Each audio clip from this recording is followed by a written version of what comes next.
Hey everybody, this is Will Jones from Stone Circle Games, and today we're going to be taking a quick look at Hanabi.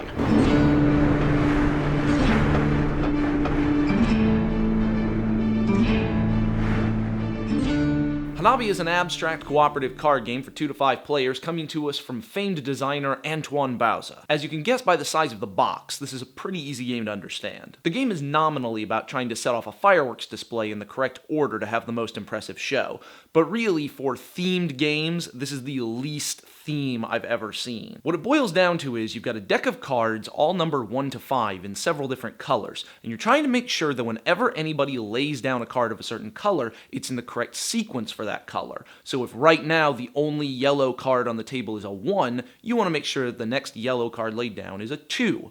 Sounds really simple. What makes the game tough is that no player can see their own cards. You hold them reverse, so you're looking at the back of your own hand, and everyone else around the table except you can see your cards. On top of that, the game has very specific rules for what you can tell another player about the cards they have in their hand. You can't just look at their hand of 5 cards and say, this is what you've got, here they are, no problem. You have to give the information out very piecemeal. As a matter of fact, the ability to give information to another player at all is a resource in the game, represented by these little countdown tokens. Anytime somebody lays something down out of sequence, that card is discarded for good, and you get a little bomb explosion token that's sort of like the team taking damage. 4 damage tokens and the team loses, but if you manage to get all of the colors laid out in sequence so that the 5s are all on the table, you've won the game. Now, Hanabi is either going to be a really fun game for you, or the single most frustrating gaming experience you've ever had in your life, and it all depends on who your friends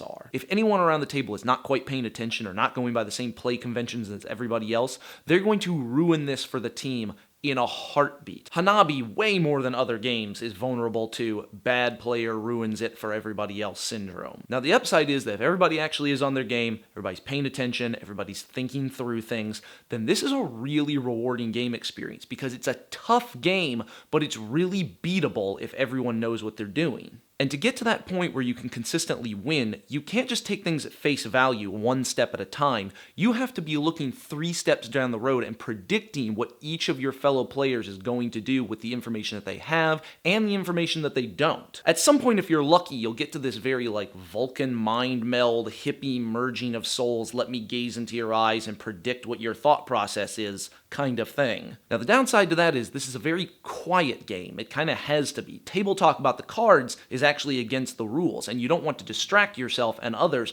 by talking about what you're going to wear this weekend while the game's underway. This is not a 6-pack of beer and shouted laughter kind of game. It's more like quiet glass of wine and candlelight. The bottom line is, if you have that kind of group, you're going to really enjoy Hanabi. I've never found a game quite as much as this one where the fun factor depends on the aggregate of all the people sitting around the table. If anybody isn't into it, if anybody isn't up to the challenge, don't play this, you're just gonna ruin it for yourself. But if you're looking for a small, quick game that kind of gets your wheels turning and isn't too much of an investment in money or time, this is actually a really neat one. So that's Hanabi. Thanks so much for watching. Really hope you enjoyed the review. Go ahead and click below to like and subscribe to us for more great content from Stone Circle Games. And until then, have fun around the table.